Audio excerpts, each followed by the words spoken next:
తెలుగు జాతిని ప్రపంచంలోనే 2047కి నెంబర్ 1 జాతిగా చేయాలనే ఏకైక సంకల్పంతో మనం ముందుకు పోతున్నాం.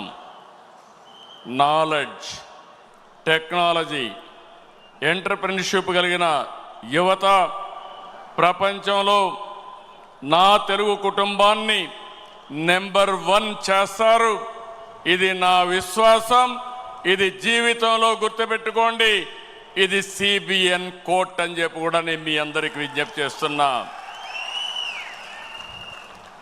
ఇందులో భాగంగా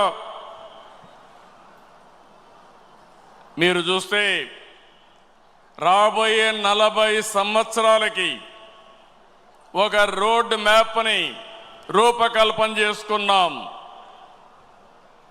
అదే సమయంలో నూతన నాయకత్వాన్ని కూడా తీసుకొస్తున్నాం ఎప్పటికప్పుడు.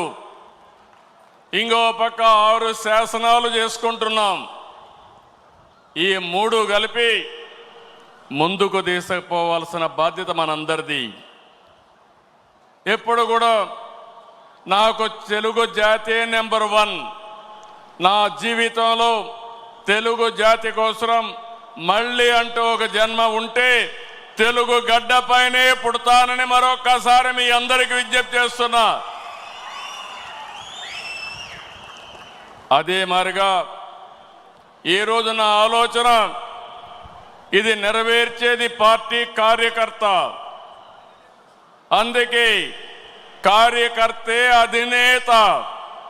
మీరే నా హైకమాండ్ కూడా, మీరే సుప్రీం కూడా. ఇది పార్టీ సిద్ధాంతం అని మరొకసారి విజ్ఞప్తి చేస్తున్నాను.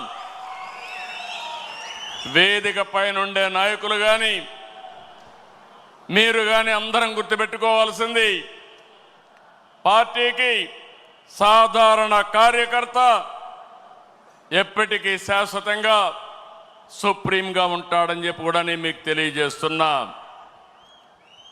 మామూలు విషయం కాదు. 45 రోజుల్లో 1 కోటి మెంబర్షిప్ చేయించిన, 1 కోటి పైన మెంబర్షిప్ చేయించిన ఏకైక పార్టీ తెలుగుదేశం పార్టీ. ఇంకొక పక్క తొలిసారి అసెంబ్లీకి 65 మందికి యంగ్స్టర్స్ సీట్లు ఇచ్చాం. ఇది ఒక చరిత్ర. ఏ రాజకీయ పార్టీ కూడా ఇంత సాహసం చేయలేదు. అలాంటి నిర్ణయం చేశాం. 61 మంది గెలిచారు. నూతన నాయకత్వాన్ని తీసుకొచ్చాం. ఎమ్మెల్యేలుగా, ఎంపీలుగా, మంత్రులుగా ఫస్ట్ టైం అయిన వాళ్ళ మంత్రులు చేసిన ఘనత కూడా తెలుగుదేశం పార్టీది. ఈరోజు లోకేష్ గారిని మీరు చూశారు. 6 శాసనాలు ప్రవేశపెట్టాడు. నేను మనస్ఫూర్తిగా అభినందిస్తున్నా. మామూలుగా పోయే ఈ మహానాడిని ఒక నూతనమైన దిశలో తీసుకెళ్లాలని 6 శాసనాలు ప్రవేశపెట్టాడు. అలాంటి లోకేష్ కూడా మీరు చూస్తే బాగా చదువుకున్నాడు. చదువుకొని వచ్చి ఆయనకుండే నాలెడ్జ్ని ఇక్కడ ఉపయోగిస్తూ, టెక్నాలజీ కానీ నాలెడ్జ్ని ఉపయోగిస్తూ ఒక నూతనమైన విధానానికి శ్రీకారం చుట్టాడు. ఇంకో పక్కన రామ్మోహన్ నాయుడు చూస్తున్నారు మీరు. నా మిత్రుడు ఎర్రమనాయుడు గారి కుమారుడు. కానీ ఈరోజు అతి చిన్న వయసులో కేంద్రంలో మంత్రిగా ఉండే వ్యక్తి రామ్మోహన్ నాయుడు అని చెప్పి నేను మీకు తెలియజేస్తున్నా. అదే మరి ఏ పార్టీ కూడా చెయ్యలేదు.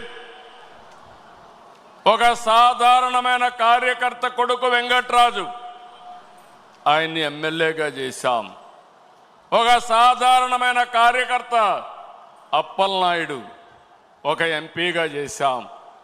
మొన్నటి వరకు మీ దగ్గర కూర్చున్న వాళ్ళు ఇప్పుడు ఎమ్మెల్యేలుగా వేదిక మీదకి వచ్చారు. ఇది ఒక చరిత్ర. అంటే ఈరోజు మనం ఇక్కడికి వచ్చామంటే మనందరి మీద బాధ్యత పెరిగిందని చెప్పి కూడా నేను మీకు తెలియజేస్తున్నా. తెలుగుదేశం పార్టీ కొత్త తరహా అడ్మినిస్ట్రేషన్ కూడా శ్రీకారం చుట్టాం.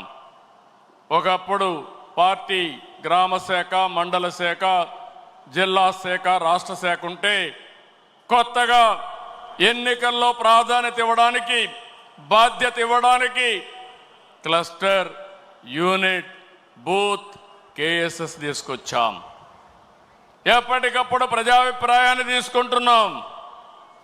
ప్రజాభిప్రాయాన్ని తీసుకుని కార్యకర్తలు, ప్రజలు ఎవరిని మెచ్చితే వారికి పదవులు అప్పచెప్తున్నాం. ఇలాంటి కార్యక్రమాలతో మనం ముందుకు పోతున్నాం.